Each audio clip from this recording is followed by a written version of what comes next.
have to click off this video quickly. But these are the three problems that I see small businesses facing when it comes to bidding on government contracts. First of all, you're not going to like the third problem because some people think that it's not a problem. I believe that it's one of the biggest problems. But let's go on. The first problem is fear. This four-letter word is ruling the lives of many small business owners. It's also ruining their opportunity to win a contract. They're worried that they do not qualify for the contract. And sometimes this worry is completely misplaced. I have spoken to business owners who have a sam.gov account. They are a legally registered business in the United States, yet they still feel unqualified. It's not a question of their qualification, but a question of their confidence. They're worried that they don't qualify even when they have the qualifications. It is fear. Then a lot of people talk about being worried about subcontractors dropping out in the middle of the job. The funny thing about a lot of these people that say, hey, Godwin, but what happens when the subcontractor drops out? I like to answer questions with questions. How many bids have you submitted? Zero. Okay. So, in order for a subcontractor to drop out, you must have won a contract first, right? And in order to win a contract, you must have submitted a bid, but you've never submitted a bid, but you're worried about the subcontractor dropping out, which is something that's going to happen after you've possibly won a contract. Fear. You're worried that you don't have enough certifications. You know, I was talking to a business owner who had 3 certifications. I'll tell you this, one of the clients that I've worked with had 0 certifications, came into the game with a very open mind, and within 3 months, she won her first contract. I've spoken to people who are vets, they have to 3 certifications, but they have never sent in a bid, and they are worried that they don't have enough certifications. Some people are worried that the IRS would come in and tear down their door because, they took too much profit on a contract. Fear. Many people are worried about compliance with government contracts, which is, by the way, a very good thing to be focused on. However, when these people talk about compliance, they're never actually talking about a contract that they're working on. They are usually talking about some compliance regulation that they heard from somebody who heard it from somebody. It must You must understand that if you want to talk about compliance, you need to be talking about a specific solicitation that you're looking at. And this way, we can look at what the compliance requirements are. But this is the first problem that small business owners face: fear. Secondly, the second problem that small business owners face in government contracting is understanding complicated solicitations.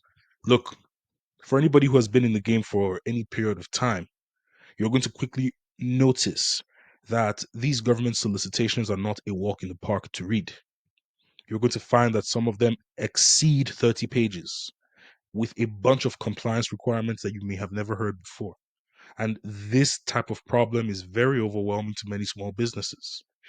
Every solicitation has a different requirement, so it's hard to keep up. It's hard to keep track. The language in the solicitation doesn't even make it easy for you to keep track.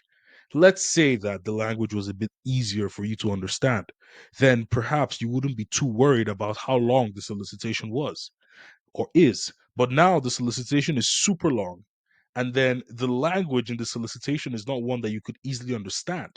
So this problem just makes you feel overwhelmed. Some solicitations have so many attachments and amendments that you find yourself swimming in a web of files, PDFs all over your computer. Sometimes I look at how many PDF documents I have downloaded and I'm like, man, this is insane. And I see how you can be overwhelmed by that. That is what I'm also currently seeing in the market, with many business owners concerned about how they could get through these lengthy solicitations. And the third thing, and this one, brace yourself for this one, but many businesses or small business owners are tunnel vision on one contract. Oh, but Godwin, I've had 5 years of experience in real estate, so the only contract that I'm going to bid on would be office spaces. Oh, but Godwin, I was in the business of managing trucking companies, so I believe that my expertise is in trucking, meaning that I'm only going to bid on trucking contracts. Tunnel vision on one industry, tunnel vision on one contract. I've talked to business owners who would submit one bid and sit down and wait until that bid comes through. This technique, this strategy is not going to work. After submitting one bid, they stop and they wait and they hope. Another thing is that I find that a lot of small business owners are unable to move on from a loss. You submitted the bid, you lost the contract, you requested a debrief. The contracting officer told you these are the places where we saw that you didn't have a fit. And rather than taking that as feedback, you take it personal and you stop bidding. I've seen a lot of this. I've seen people who said, I lost that bid. I'm going to take a 2-month break and I'll be back. Unable to move forward from a loss. Attached to one industry, we've talked about that. You have 10 years in real estate, and now you're saying, hey, listen, I must only bid on real estate contracts, completely avoiding some of the other opportunities that are available. And you're attached to getting certifications. Like I said, I've spoken to some people with 3 to 4 certifications, but they've never turned in a bid. But they have 3 to 4 certifications and they still feel underqualified. But many of my clients started fresh, no certification. They're not even US vets, but we're able to snag contracts within 3 months of using some of the methods that I'm going to outline in this video today. So it's important to understand that being tunnel visioned on one contract, on one industry, may be a limiting factor to your success in the business. Okay. But here's what you can do instead of struggling, because you don't have to struggle. Sometimes struggle is necessary, but in business, sometimes struggle could be a choice, especially when we have technology to help us not struggle. So, first of all, you must accept fear. You must accept fear today. That fear is going to be a part of this journey, especially if you're new. Fear is going to be a part of it. You must accept it. You must embrace it. I wanted to bring out this quote. It says, "Courage doesn't mean you don't get afraid. Courage means that you don't let fear stop you." Let's look at this. One of my clients sent me a message the other day saying, "Godwin, I'm terrified of submitting this proposal," and I wanted to find out what was going on. I found out that she found a contract that she was confident she could pursue. She began to look for subcontractors in the area. She found 2 subcontractors that she was happy with. She got the quotes from the subcontractors and began to put the proposal together. She completed the proposal and even sent me a sample. And guys, it was marvelous. And then, right at the point where all she needed to do was craft the email, attach the document, and hit that send button to the contracting officer, she froze.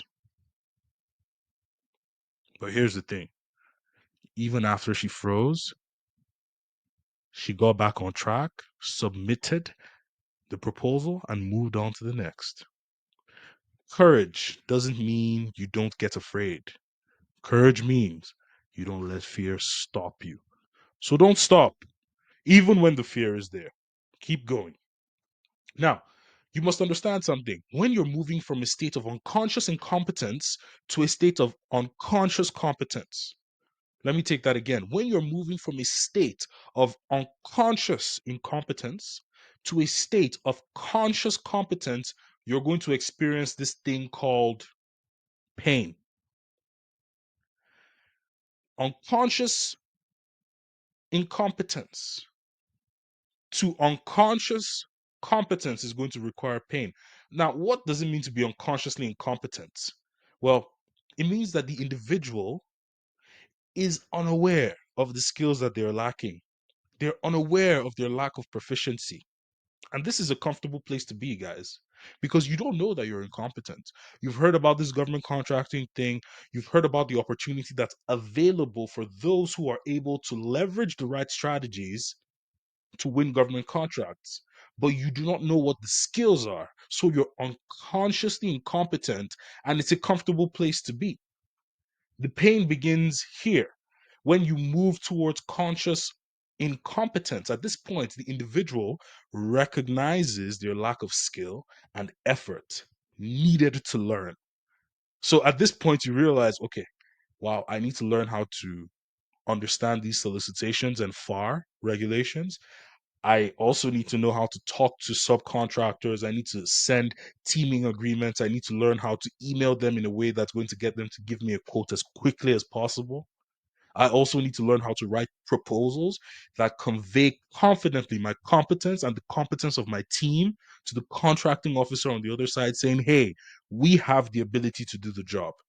And then when you come face to face with these skills that you need to build in order for you to leverage the opportunity of government contracting, you get overwhelmed. This is where most people begin to fall off. But when you get here, this is conscious competence. At this point, the individual can perform the skill, but requires concentration and effort. Almost like when you're riding a bike and you've gotten to the point where you don't need someone by your side anymore. You don't need the training wheels, but you still need to stay focused in order to keep your balance. That is conscious competence. You're consciously competent, but you have to put in a lot of effort.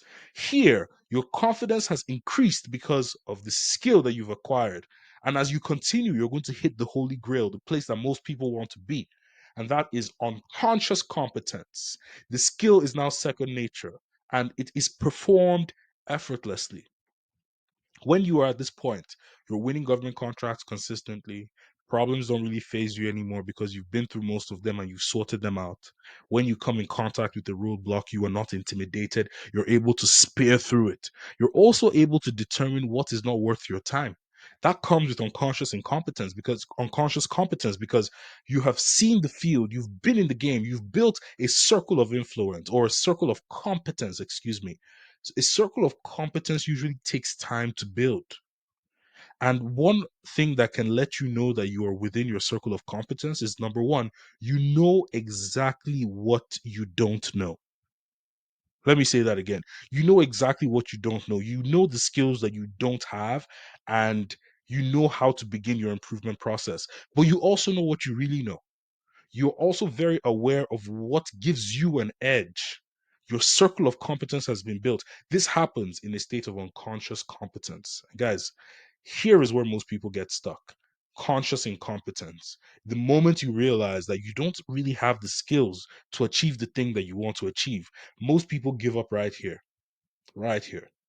When you're submitting your first bid and they come across a regulation that they don't really understand, this is where they give up.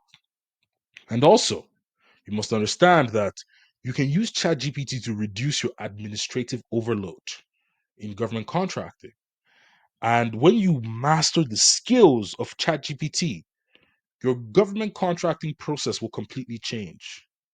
Let me say that again. When you master the skills of prompting ChatGPT to give you the results that you want, then your government contracting process will change. When you master skills like breaking down solicitations with artificial intelligence tools, you're never going to have to worry about understanding a solicitation because every problem that you run into, you can use your artificial intelligence tools to decode, to delineate, to explain in simple language the regulations within the contract that you have planned to pursue. You also want to use artificial intelligence tools to craft compelling emails to contracting officers and subcontractors alike. You don't need to spend 20 to 30 minutes thinking about how to construct the sentences of your email. You don't have to spend 30 to 20 minutes trying to find the best way to put it together.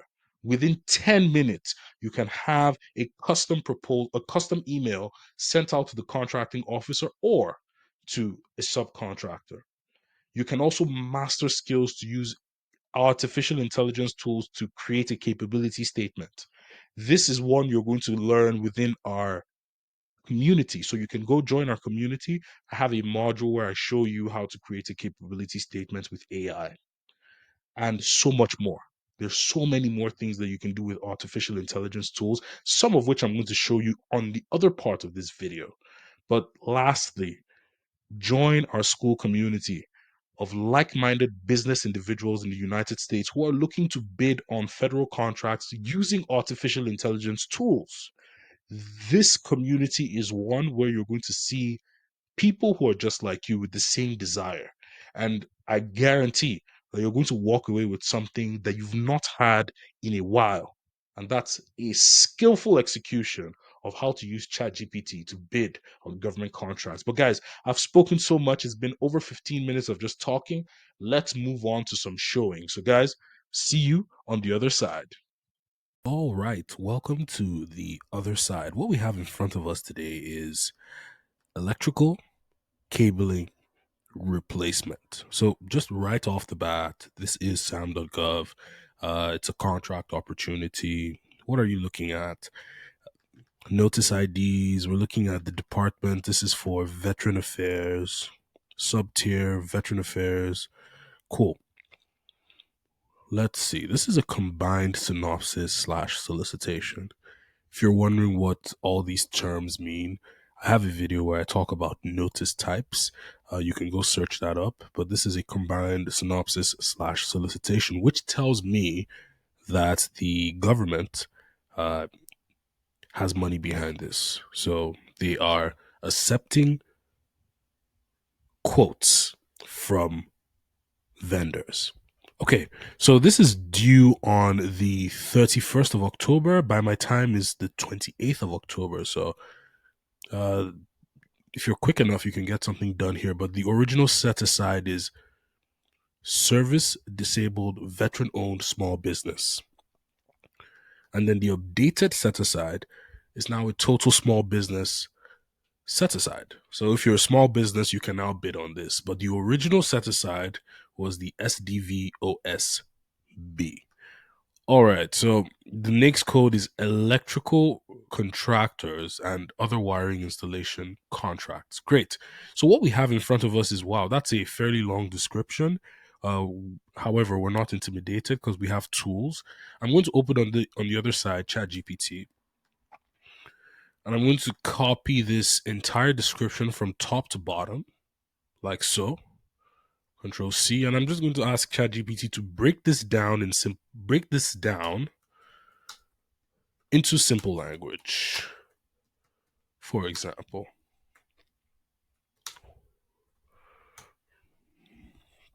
okay, so ChatGPT says that this document is a public announcement for buying electrical products and services to fix issues at a VA medical center in West Haven, Connecticut.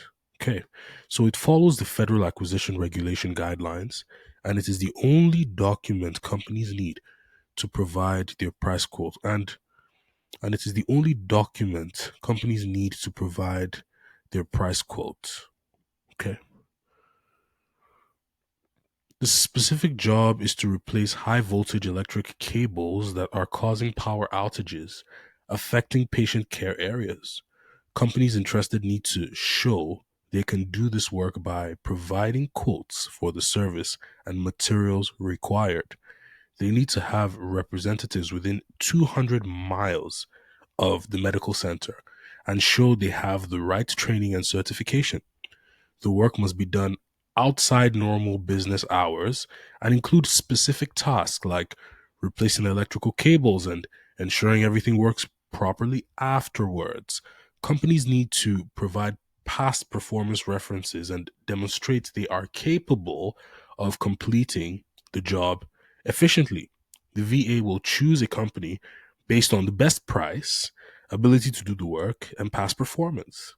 The project has specific rules about how and where to work, safety requirements, and how the company should handle waste. Companies have to submit their proposal by a certain deadline via email, and no hand delivery proposal will be accepted. Guys, you see how simple ChatGPT was able to break this down, and we have a high level idea of what this contract is about. This is just the beginning. We haven't even started with the attachments. This was the description. and now you have a high level idea. One of the reasons why you do this is because you want to be able to make a decision very quickly on whether you're going to pursue this contract or not. Now, what we can see in front of us here is that there are three attachments. So I'm going to download all three attachments. I'm going to download all three attachments. And the beauty of ChatGPT here is that we can throw all three attachments into the chat. Now, if you remember from the other part of the video, you need a system, you need a process that is, number one, repeatable. Why do you need something that's repeatable? Well, one, it allows you to have a plan on a daily basis that is not random. Two, you're able to train someone else on the process, which is really important. Then, why does it need to be easy to execute? Same thing. So it can be sustainable for you and for whoever you train on the process. So let's go into this tool over here. This is called the beginner friendly or the beginner friendly 5-step solicitation breakdown guide. This is available in our school community. With this, you'll be able to break down any solicitation and understand it properly. Now, look at what we have here. We have three documents attached from this contract here. And now we want to understand it from a high level perspective to a more specific, detailed perspective. So let's start from 30,000 feet high. This is the prompt, and this is the purpose of the prompt. The purpose of this prompt is to capture the basic details and overarching goals of the solicitation. Basic, high level view, 30,000 feet in the air. Let's start with this. It's a very simple prompt. It says provide the title, the agency, and summary of the solicitation. So at this point, you want to grab the basic information. So the title of the solicitation is Electric Cabling Replacement under solicitation number, and it gives us the solicitation number. The agency responsible is the Department of Defense of Veteran Affairs, specifically the VA Medical Center located in West Haven, Connecticut. Okay, so summary of the solicitation is this. The solicitation is a request for quotes. It's an RFQ for commercial products and services to address electrical disruptions at the West Haven VA Medical Center. The request follows the federal acquisition regulations, streamlining procedures for the acquisition of commercial items. The work involves replacing high voltage electrical cables that have been causing power outages affecting patient care areas. So we already got that information. This is 30,000 feet high. Let's descend a little bit to get more details. The purpose of this prompt is to outline both the qualifications required to bid and the expected outcomes or deliverables of the project. So that's the purpose of this prompt. Let's grab the prompt, copy, and paste. So this is the time where if you realize, man, copying and pasting is really too hard for me. Copying, pasting, and reading is really challenging for me. I can't do this. This is the best time to click off the video. But guys, eligibility requirements. Number one, proximity requirements. Guys, we've broken down a lot of contracts on this channel. But this is the first time that I'm breaking down a contract on the channel that has a proximity requirement. I've had many people say, wait, if the contract is in a different state, can I get a company that has the ability to service in that state? The answer is typically yes. But if you have a proximity requirement, the answer becomes no. So potential bidders must have a field service rep located within 200 miles of the West Haven campus of the VA Connecticut healthcare system. So you'd want to adhere to this requirement. Certifications and training. Bidders must provide documentations of certification and training related to the specific equipment and services outlined in the contract upon request. I'm going to ask a question and say, where or what are the mentioned certificates?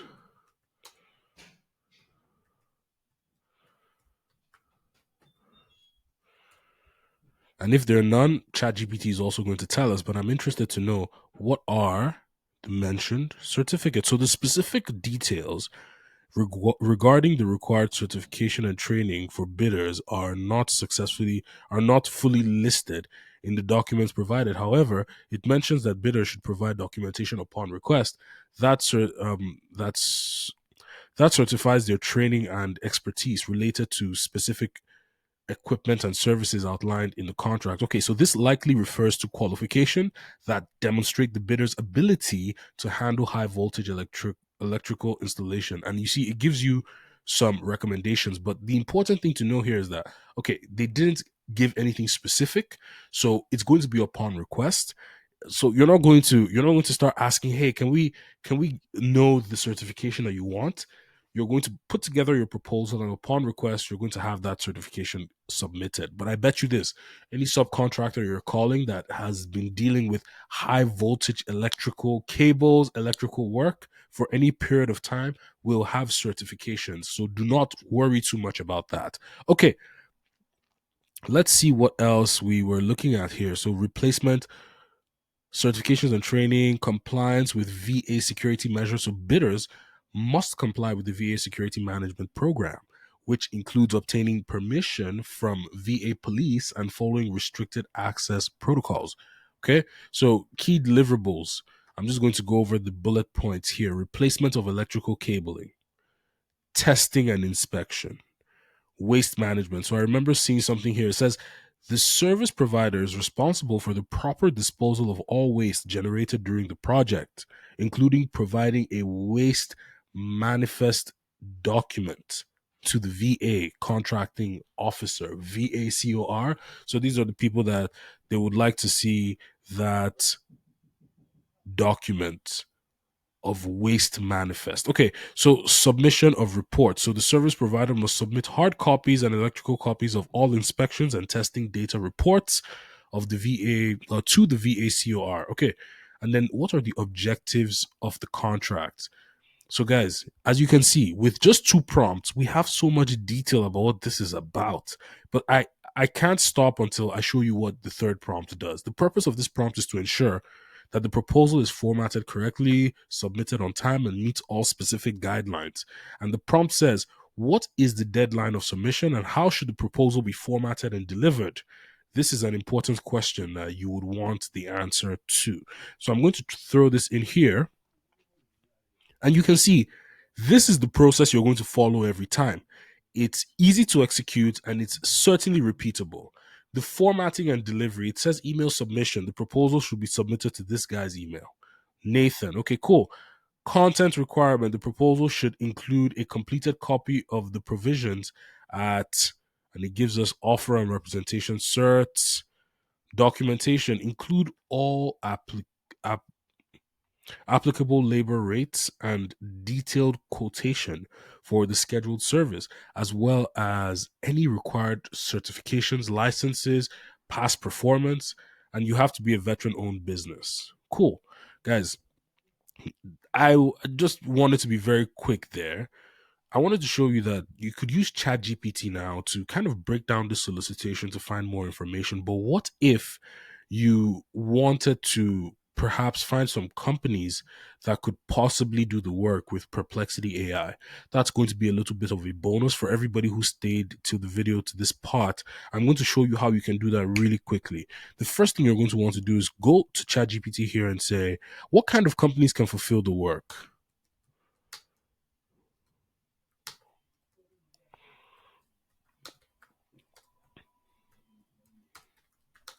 What kind of companies can fulfill the work?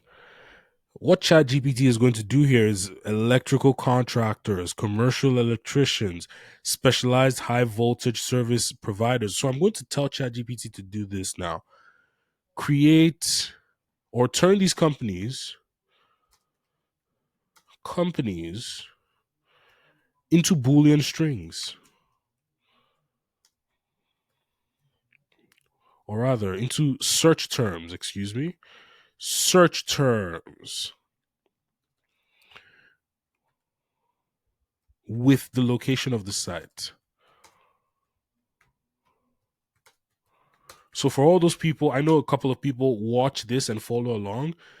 This is a good one. Turn these companies into search terms with the location of the site. Now we're going to open Perplexity AI here. And with Perplexity AI,